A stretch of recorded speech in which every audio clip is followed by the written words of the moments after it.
Summer season முதற்கொண்டு வருஷத்தில் 365 நாள் தண்ணி வர ஃபால்ஸ் தான் இந்த அகஸ்தியர் ஃபால்ஸ். திருநெல்வேலி மாவட்டத்தில் பாபநாசம் பக்கத்தில் இருக்குது இந்த அகஸ்தியர் ஃபால்ஸ். இந்த வீடியோவில் நம்ம அந்த ஃபால்ஸை பற்றியும் எப்படி ஈஸியாக ரீச் பண்ணலாம்னு சொல்லிட்டு ஒன்று ஒன்றா பார்ப்போம். நீங்கள் சென்னையிலேருந்தோ இல்லை வேறு ஏதாவது ஊர்லேருந்து ட்ரெயினில் வர மாதிரி இருந்துச்சு அப்படின்னா ஃபஸ்ட்டு நீங்கள் திருநெல்வேலி ஸ்டேஷனுக்கு ரீச் பண்ணுற மாதிரி இருக்கும். சென்னையிலேருந்து நைட்டு 8லேருந்து 9 மணி போல் அனந்தபுரியும் நெல்லை எக்ஸ்பிரஸும் கிளம்புது. அதில் ஏறினீங்கன்னா காலையில் 6லேருந்து 7 மணிக்குள்ள திருநெல்வேலி ரீச் பண்ணிடலாம். திருநெல்வேலியிலேருந்து காலையில் 7:15 செங்கோட்டை போகிறதுக்கு ஒரு பேசஞ்சர் ட்ரெயின் கிளம்பும். அதில் நம்ம ஏறணும் அப்படின்னா அம்பாசமுத்திரம் வரைக்கும் ட்ரெயினில் போய்க்கலாம். அங்கேருந்து பாபநாசத்துக்கு ஒரு 10 to 15 மினிட்ஸ் தான் பஸ்ஸில் ட்ராவல் ஆகும். அதில் நம்ம பஸ்ஸில் போய் ரீச் பண்ணிக்கலாம். இன்கேஸ் நீங்கள் ட்ரெயினில் போகலை அப்படி இல்லைனா திருநெல்வேலியில் தான் ட்ரெயினில் வர முடியுது அப்படின்னா திருநெல்வேலி பஸ் ஸ்டாண்ட்லேருந்து பாபநாசம் போகிறதுக்கு டேரெக்டாக பாயிண்ட் டு பாயிண்ட் பஸ்ஸஸுமே அவைலபிளாக இருக்குது. அதில் நீங்கள் ஏறி பாபநாசம் ரீச் பண்ணிடலாம். இந்த ட்ரிப் நான் மதுரையிலேருந்து ஸ்டார்ட் பண்ண போகிறேன். என்னோட ஜேர்னி நான் பஸ்ஸில் தான் ட்ராவல் பண்ண போகிறேன் பாபநாசம் வரைக்குமே. அதுக்காக மதுரை பஸ் ஸ்டாண்டுக்கு ஒரு 4 மணி போல் ரீச் பண்ணியாச்சு. early 2000s ஆரம்பித்த இந்த பஸ் ஸ்டாண்ட் தமிழ்நாட்டிலே one of the largest bus stand அப்படின்னு சொல்லலாம். மொத்தம் 8 பிளாட்ஃபார்ம் இருக்குது. அதில் நம்ம போகிற திருநெல்வேலி போகிற பஸ்ஸஸ் எல்லாமே பிளாட்ஃபார்ம் நம்பர் 8 தான் வரும். ஏர்லி மார்னிங் மதுரையிலேருந்து சவுத் போகிற பஸ்ஸஸ் எல்லாமே டவுனுக்குள்ளேயே தான் போகும். நம்ம இப்போ புதுசாக கட்டப்பட்ட வைகை பிரிட்ஜ் மேலே ட்ராவல் பண்ணி போயிட்டுருக்கோம். இந்த லைட் வெளிச்சத்தில் வைகை ரிவரை பார்க்கறதுக்கு ரொம்பவே சூப்பராக இருந்துச்சு. மதுரையிலேருந்து திருநெல்வேலிக்கு ஒரு 170 கிலோமீட்டர் கிட்ட டிஸ்டன்ஸ் இருக்கும். பஸ்ஸில் போனோம் அப்படின்னா ஒரு 3லேருந்து 4 மணி கிட்ட ஆகும். இடையில விருதுநகர், கோவில்பட்டி, சாத்தூர் சொல்லிட்டு மேஜர் ஊர்லாம் இருக்குது. நான் சென்னையிலேருந்து திருநெல்வேலி போகிற எஸ்சிடிசி பஸ்ஸில் மதுரையில் போட் பண்ணேன்.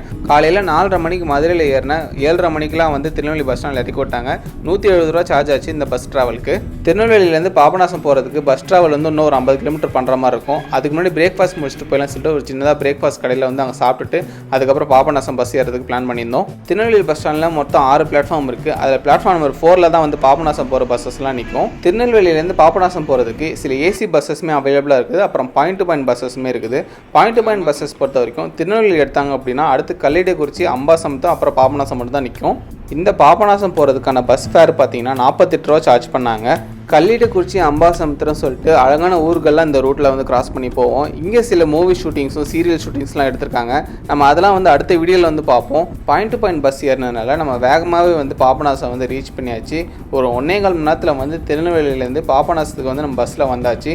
பாபநாசத்தில் நம்ம கோவில் ஸ்டாப்பில் தான் இறங்கி அடுத்து நம்ம போக போகிறோம். அப்படி இல்லைனாலும் நம்ம டெப்போவில் இறங்கி கூட நம்ம அகஸ்தியர் ஃபால்ஸ் ரீச் பண்ணிக்கலாம். பாபநாசம் கோயில் பக்கத்திலே அகஸ்தியர் ஃபால்ஸ் போகிறதுக்கு ஆள் சேர்த்துட்டு இருப்பாங்க வெஹிக்கிளில். ஸோ நம்ம போகிறப்ப ஜீப்போ இல்லை காமன் வேனோ இருந்துச்சு அப்படின்னா ஒரு ஆளுக்கு இவ்வளோ ரூபான்னு சொல்லி பேசி போகிற மாதிரி இருக்கும். அன்ஃபார்ச்சுனேட்லி நான் போனப்போ பார்த்தீங்கன்னா சீசனும் கிடையாது, வீக் டேஸில் வேறு போனேன்.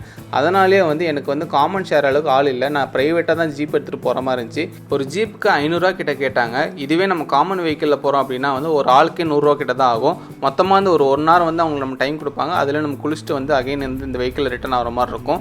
பாபநாசம் மெயின் ஸ்டாப்லேருந்து ஒரு 3 கிலோமீட்டர் டிஸ்டன்ஸில் தான் இந்த அகஸ்தியர் ஃபால்ஸ் லொக்கேட்டாக இருக்குது. இந்த ஃபால்ஸ் ஒரு ரிசர்வ் ஃபாரஸ்ட் ஏரியா ரேஞ்சுக்குள்ளே வரதுனால நம்ம செக் போஸ்ட்டில் என்ட்ரி போட்டு தான் உள்ளே போகிற மாதிரி இருக்கும்.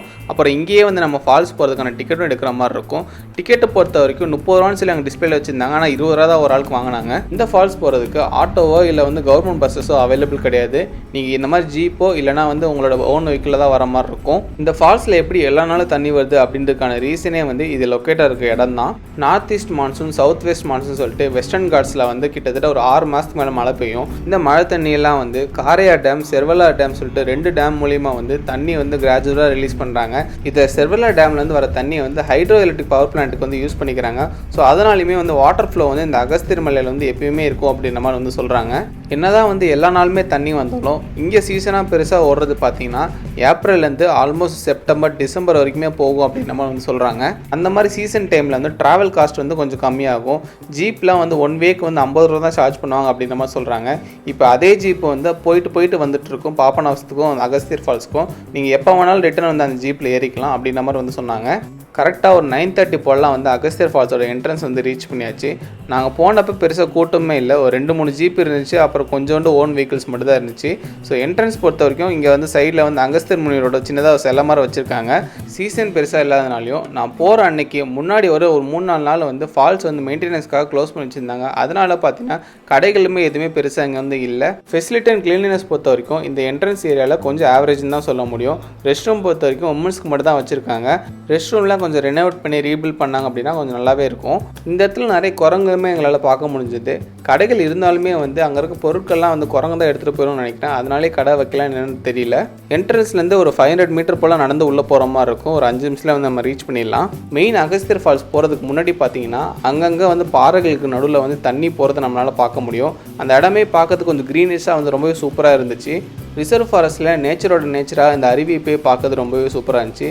எல்லா ஃபால்ஸில் இருக்கிற மாதிரி வந்து இங்கேயுமே சோப் அண்ட் ஷாம்புலாம் அலோடு கிடையாது. நம்ம நார்மலாக போய் குளிச்சுட்டு வர மாதிரி தான் இருக்கும். சம்மர்லேயே இவ்வளோ தண்ணி கொட்டுற அகஸ்தியர் ஃபால்ஸ்க்கு நம்ம ரீச் பண்ணியாச்சு. ஜென்ஸ்க்கு உமன்ஸ்க்கு தனி குளிக்கிறதுக்கு வந்து செப்பரேட் பண்ணி வச்சுருக்காங்க. புராண கதைப்படி சிவபெருமான் வந்து அகஸ்திய முனிவரை வந்து இந்த அகஸ்திய ஹில்ஸ்க்கு வந்து அனுப்புவாங்க. ஸோ அவர் வந்து இங்கே தான் வந்து தியானம் செஞ்சு வாழ்ந்ததாக வந்து நம்பப்படுது. ஸோ அதனாலே இந்த மலைக்கு வந்து அகஸ்தியர் மலை அப்படின்ற மாதிரி சொல்கிறாங்க. இந்த ஃபால்ஸ்க்கு வந்து அகஸ்தியர் ஃபால்ஸ் அப்படின்ற மாதிரி வந்து பேர் வந்திருக்கு. இந்த அகஸ்தியர் மலையில் நிறைய மூலிகை செடியெல்லாம் வளர்றதுனால இந்த ஃபால்ஸ்க்கு வர தண்ணியில் மூலிகை பொருட்கள்லாம் வந்து கலந்துருக்கலாம் அப்படின்ற மாதிரி வந்து நம்பப்படுது. சயின்டிஃபிக்கலி ப்ரூவ் ஆகாமல் இருந்தாலும் பொல்யூஷன் இல்லாமல் வந்து நேச்சுரலாக க்ளீன் அண்ட் நீட்டாக இருக்குது இந்த தண்ணி. நான் போனப்போ பெருசாக கூட்டம் இல்லாததுனால ஃபால்ஸில் குளித்து என்ஜாய் பண்ண ஆரம்பிச்சாச்சு.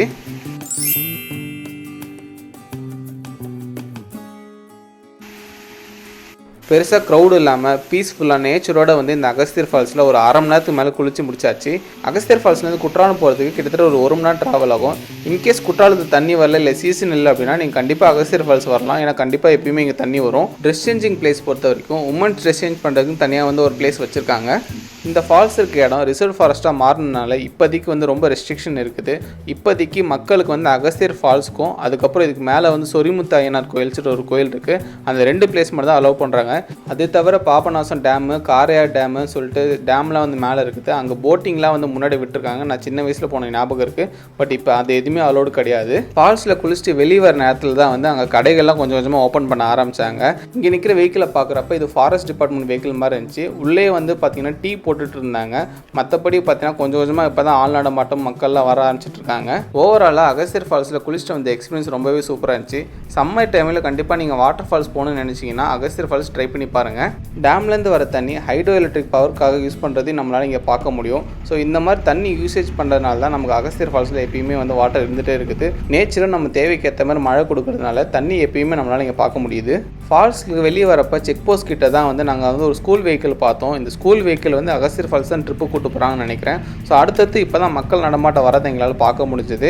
ரிசர்வ் ஃபாரஸ்ட்னால மதியம் 3 மணிக்கு மேலே அலோவ் பண்ண மாட்டாங்க. நீங்கள் இயர்லியாக போனீங்கன்னா வந்து சூப்பராக பீஸ்ஃபுல்லாக குளிச்சுட்டு வந்துடலாம். ஜீப் நம்மளை வந்து பாபநாசம் கோயில்கிட்ட இறக்கி விட்டாங்க. நெக்ஸ்ட் வீடியோவில் நம்ம பாபநாசம் கோயில் பற்றியும் அதோட ஹிஸ்ட்ரிலாம் வந்து பார்ப்போம்.